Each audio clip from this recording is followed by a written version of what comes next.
हिंदू धर्म में होली का त्यौहार बड़ा ही महत्वपूर्ण माना जाता है, जिसे लोग एक साथ उत्साहपूर्वक मनाते हैं, जिसमें सभी धर्म के लोग एक दूसरे को अबीर गुलाल और रंग लगाकर गले लगते हैं। उसी क्रम में आज होली का त्यौहार आजमगढ़ जनपद के अतरौलिया के विधायक संग्राम यादव के आवास पर देखा गया, जहां सभी लोग होली के त्यौहार पर एक दूसरे से मिलकर खुशी बांट रहे हैं। वहीं मौजूदा विधायक संग्राम यादव ने होली पर्व पर सभी को बधाई दी और साथ ही चल रहे लोकसभा चुनाव को लेकर मौजूदा सरकार भाजपा पर जमकर हमलावर हुए। साथ ही उन्होंने केजरीवाल की गिरफ्तारी पर कड़ी निंदा करते हुए कहा कि दिल्ली की जनता सरकार के रवैये को लेकर सबक सिखाने का काम करेगी। साथ ही यूपी की जनता से लोकतंत्र में के हित में वोट करने की अपील की है। वहीं इस कार्यक्रम में मौजूद विधायक ने सभी से मिलकर खुशी का सौहार्दपूर्व मनाने की अपील भी कर रहे हैं और वहीं लोग विधायक के आवास पर एक बड़ी संख्या में पहुंचकर लोग खुशी बांट रहे हैं। वहीं मौजूदा विधायक सभी को एक खुशी के तौर पर होली के त्यौहार में एक दूसरे से मिलजुल कर साथ रहने की बात कर रहे हैं। और कुछ क्या कहा मौजूदा विधायक ने, आइए हम आपको सुनाते हैं। हमारा देश दुनिया का सबसे रंगीन देश है। यहाँ विभिन्न प्रकार के रंग मिल करके एक बड़ा देश बन जाते हैं। हम विभिन्न जातियों धर्मों में बटा हुआ उत्तर प्रदेश, हमारी अनेकता में एकता का भाव लिए हमारा देश, ईद और होली का त्यौहार लिए हमारा देश अपने आप में जो हमारी सनातन संस्कृति है, हमें अपने तीर्थों पर, अपने धर्म पर हमें गर्व है। आज आप देख रहे हैं कि हम सब मिल कर के इस होली को त्यौहार को मनाने का काम करें। हमें आशा और उम्मीद है कि इस देश से बुराई जाएगी, नफरत जाएगी और जो प्रभु राम ने जो संदेश दिया, जो कृष्ण ने संदेश दिया, जो हमारे सूफी संतों ने जो संदेश दिया, जो महान संत कबीर ने संदेश दिया कि पोथी पढ़ पढ़ जगमुआ, पंडित भावा न कोई, और ढाई आखर प्रेम का पढ़े सो पंडित हो। हमारा देश आपस में मिलजुल के रहना चाहता है। कौन अगड़ा है, कौन पिछड़ा है, कौन दलित है, कौन आदिवासी है, हमें ये जरूर है, लेकिन इसके बावजूद भी हम एक हैं। आपने चुनाव की चर्चा की, हम उसको दूसरे अवसर पे उस पर बोलेंगे, लेकिन इतने नाजुक दौर से यह देश गुजर रहा है कि जो जनता के लिए काम कर रहा है उसको सरेआम प्रायोजित करके बड़े बड़े जो मीडिया हाउसेज हैं, जो सीबीआई है, ईडी है, इनकम टैक्स है, उनके ऊपर रेड डलवाई जा रही है। जिस केजरीवाल के एजुकेशन पॉलिसी को, जिस केजरीवाल को दिल्ली की महान जनता ने जबरदस्त समर्थन दिया हो, उस केजरीवाल को अहंकार में डूबे प्रधानमंत्री ने, भारतीय जनता पार्टी ने जेल की सलाखों के बीच डाल दिया। उनके शिक्षा मंत्री सिसोदिया को डाल दिया, उनके राज्यसभा सांसद संजय सिंह को डाल दिया। झारखंड में जो हमारा चुनाव हुआ जनता का मुख्यमंत्री था हेमंत सोरेन, उनको जेल डाल दिया। जब जनता के चुने हुए मुख्यमंत्रियों को अहंकार में आकर के भारतीय जनता पार्टी उनको जेलों में डालेगी, तो आप सोचिए कि लोगों का क्या होगा। और कहती है, भारतीय जनता पार्टी कहती है भ्रष्टाचारी हैं। कोरोना जैसी वैक्सीन जो भारत के सुप्रीम कोर्ट ने जो कहा इलेक्टोरल बॉन्ड के बारे में, उस न्यूज को दबाने के लिए केजरीवाल को जेल में डाला गया। 500 करोड़ रुपया कोरोना वैक्सीन जो कंपनी बनाई उससे ले लिया गया। पूरा आप जब पढ़ेंगे तो इतना बड़ा देश में कोई भ्रष्टाचार नहीं किया होगा जितना बड़ा भ्रष्टाचार भारतीय जनता पार्टी की सरकार ने उत्तर प्रदेश और देश के अंदर किया। केजरीवाल 50 लाख लोग परीक्षा देने गए, नौजवान पुलिस की परीक्षा देने गए, और जब परीक्षा कक्ष में परीक्षा दे के लौटे, उसी समय ही पता चल गया कि परीक्षा का पेपर लीक हो गया। हम सब ने प्रयास किया सरकार से कि नौजवानों के सपनों पर कुठाराघात मत करो।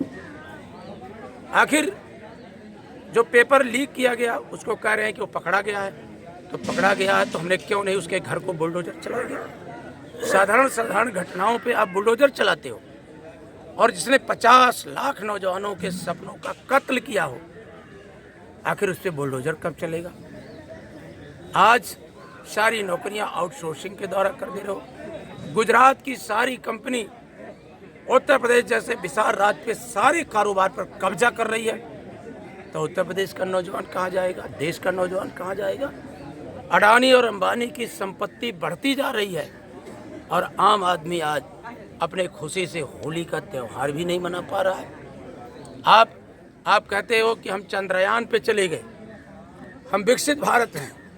80 करोड़ देश की जनता आपके राशन की दुकान पर लाइन लगा करके आपका, ये मैं नहीं कहता, खुद प्रधानमंत्री सभाओं में कहते हैं कि 80 करोड़ जनता देश की अनाज ले रही है, खाद्यान्न ले रही है सरकारी सस्ते गल्ले की दुकान पे। तो बताओ ये समृद्ध भारत कहाँ है, विकसित भारत कहाँ है। और अगर वो विकसित भारत है तो 80 करोड़ जनता आज 5 किलो अनाज पे आश्रित क्यों है। तो भारतीय जनता पार्टी दोनों तरह की बातें करती है। असल में जब उसका पोल खुल रहा है तो जनता से घबराई हुई है, माननीय अखिलेश जी से घबराई हुई है। मैंने उत्तर प्रदेश के विधानसभा में कहा था कि तुम्हें अखिलेश जी से इतना क्यों डर लगता है, एक एक करके उनके सहयोगियों को तोड़ने का काम करते हो। लोकदल को तोड़ा तुमने, राजभर साहब की पार्टी को तोड़ा, इसमें भी तुम्हारा पेट नहीं भरा, तो हमारे लोभी और लालची विधायकों को तोड़ा। और आज उनके प्रति जनता का आक्रोश ना होता तो उन्हें वायु श्रेणी सुरक्षा क्यों देनी पड़ रही तुम्हें। क्यों केंद्र की, क्या उत्तर प्रदेश की पुलिस की सुरक्षा पर उन्हें विश्वास नहीं है। आज वो देश की सुरक्षा उनको दी जा रही है। तो आज भारतीय जनता पार्टी देश को गर्त में डालने का काम की, और इसमें सबसे बड़ा योगदान अगर देश को गर्त में ले जाने का है तो प्रधानमंत्री का तो है ही है। इस देश का जो मीडिया समूह है, जो लोकतंत्र का चौथा स्तंभ है, आज वो स्तंभ पूरी तौर पर मोदी चालीसा पढ़ने में व्यस्त है। उसे इस देश की गरीबी, नौजवानों के सपनों का कुठाराघात, किसानों के साथ जो दुर्व्यवहार है, महिलाओं के साथ जो अत्याचार है, वो दिखाई नहीं दे रहा है। तो क्या लगता है कि इस बार जो केजरीवाल की घटना को लेकर के चुनाव में इसका असर रहेगा। दिल्ली में हर सीटों पर भारतीय जनता पार्टी की जमानत जब्त होगी। विधायक जी, आजमगढ़ में 2 लोकसभा सीटें हैं, क्या स्थिति रहने वाली है दोनों लोकसभा सीटों पर। आप सबके सहयोग से जो जनता का रुझान है, मैं 3 दिन आजमगढ़ लोकसभा में टहला हूँ, और लालगंज और तरौलिया का जहाँ सवाल है, आप सब आए दिन देखते ही हैं कि हम लोग आप सबके बीच में रहते हैं।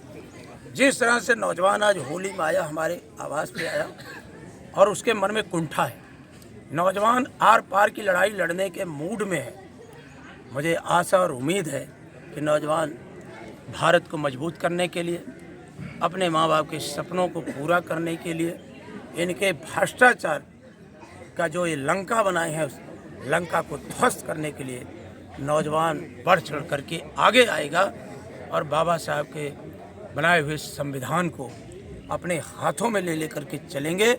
उसकी कसम खाएंगे कि जब तक मोदी की अहंकारी सत्ता को हम देश से खत्म नहीं कर लेते हैं, उत्तर प्रदेश से उनकी सत्ता को हम भगा नहीं लेते हैं, तब तक हम चैन की नींद नहीं सोएंगे।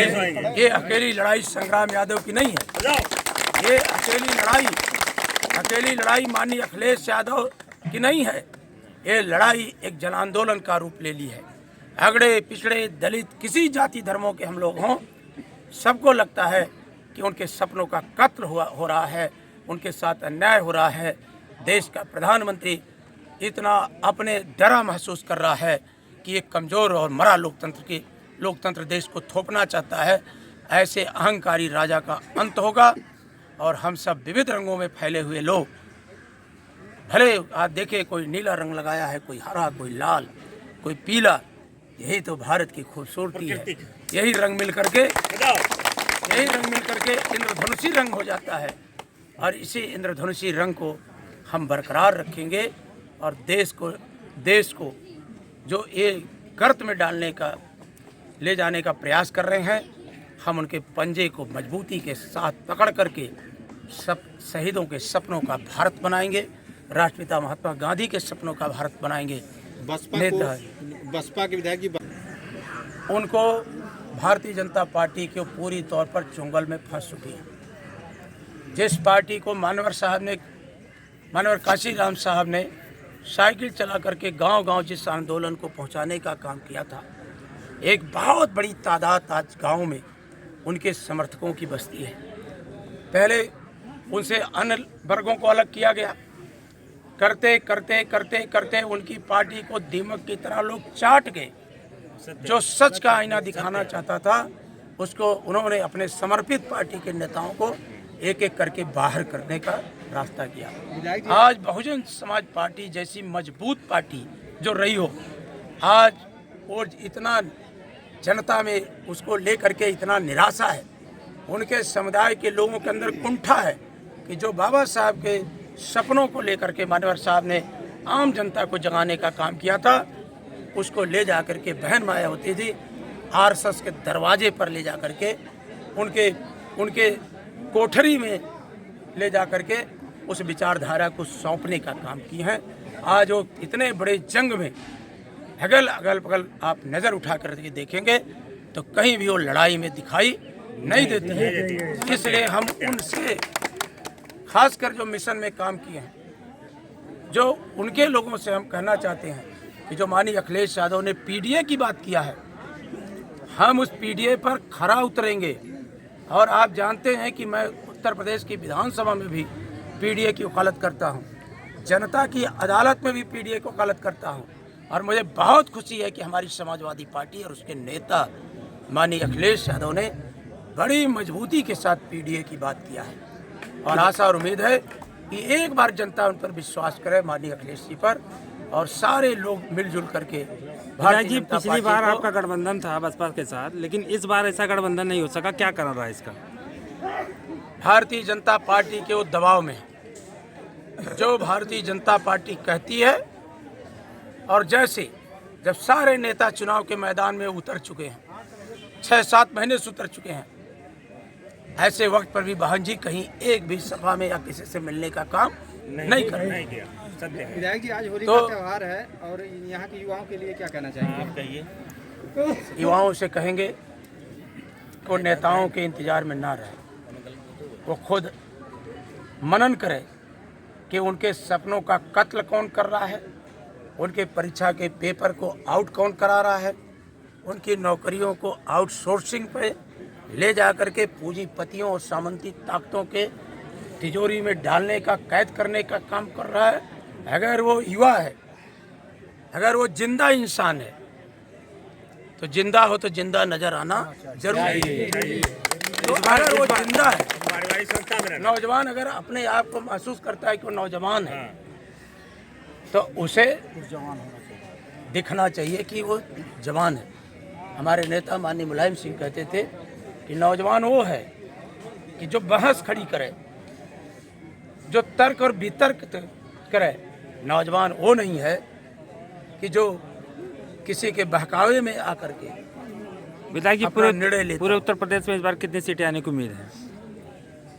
ये बात कहना बहुत कठिन है। हो सकता है चुनाव आते आते 2 फांट हो जाए, जैसी उम्मीद लग रही है। एक तरफ राष्ट्रवादी ताकतें जो इस देश में पिछड़ों के साथ न्याय करना चाहती हैं, जो बाबा साहब के संविधान को बचाना चाहती हैं, जो रोजगार देना चाहती हैं, जो आपके बच्चों के लिए बड़े बड़े विश्वविद्यालय बनाना चाहती हैं, अस्पताल बनाना चाहती हैं, पॉलिटेक्निक कॉलेज बनाना चाहती हैं। जैसे हमने अतरौलिया के अंदर अस्पताल बनाया, मकरहा के अंदर पॉलिटेक्निक कॉलेज बनाया, समधी के अंदर डिग्री कॉलेज बनाया, कलोरा पे पुल बनाया। एक तरफ ये ताकतें हैं और दूसरी तरफ वो ताकतें हैं कि जो बाबा साहब के संविधान को और लोकतंत्र को अपने पैरों के तले कुचलना चाहती है, जो अग्निवीर जैसी योजना ला करके नौजवानों के सपनों का कत्ल करना चाहती हैं। एक तरफ वो ताकतें हैं जो हमें लाचार बनाना चाहती हैं, कमज़ोर बनाना चाहती हैं, जो हमें पिछड़े और दलित बना करके हम पर शासन करना चाहती हैं, और दूसरी तरफ वो ताकतें हैं कि जो गरीब के बेटे को आईएएस बनाना चाहती हैं, पीसीएस बनाना चाहती हैं, डॉक्टर बनाना चाहती हैं, गांव का प्रधान बनाना चाहती हैं, ब्लॉक प्रमुख बनाना चाहती हैं। एमएलए और एमपी बनाना चाहती हैं, एक तरफ वो ताकतें होंगी, एक तरफ वो ताकतें होंगी जो केजरीवाल को जेल में डालती हैं, जो हेमंत सोरेन को जेल में डालती हों, जो जनता की चुनी हुई सरकारों को तोड़ती हों, और जहां जनता उनके खिलाफ फैसला देती हो वहां पे उस सरकारों को तोड़ करके, प्रलोभन दे करके कमज़ोर करती हो। ऐसी ताकतों का हम सब लोकसभा में बहुत करारा जवाब देंगे और हम दूसरे कॉन्फ्रेंस में आपसे मिलेंगे, तब हम बताएंगे उत्तर प्रदेश किस रास्ते पर है। और आप सबसे भी अपील करेंगे कि आज होली के रंगों में डूब करके, यद्यपि मायूसी है क्योंकि महंगाई है, हम अपने बच्चों को नए कपड़े नहीं खरीद पा रहे हैं, हम अपनी बहन और बेटियों को उस तरह की गुजिया नहीं बनवा पा रहे, तो एक तरफ तो मायूसी है, लेकिन तब भी एक परंपरा है, हम सब गले मिल करके प्रतिज्ञा करते हैं कि जो हमारे पूर्वज कहते कि होली का जो त्यौहार है वो बुराई से लड़ने का है। अगर हमारे अंदर कहीं कोई मनभेद है तो उसको ख़त्म करके हम होली के दिन एक दूसरे से गले लिख करके एक नया इतिहास रचने की तरफ आगे बढ़ेंगे। आप सबको भी बहुत बहुत शुभकामनाएं।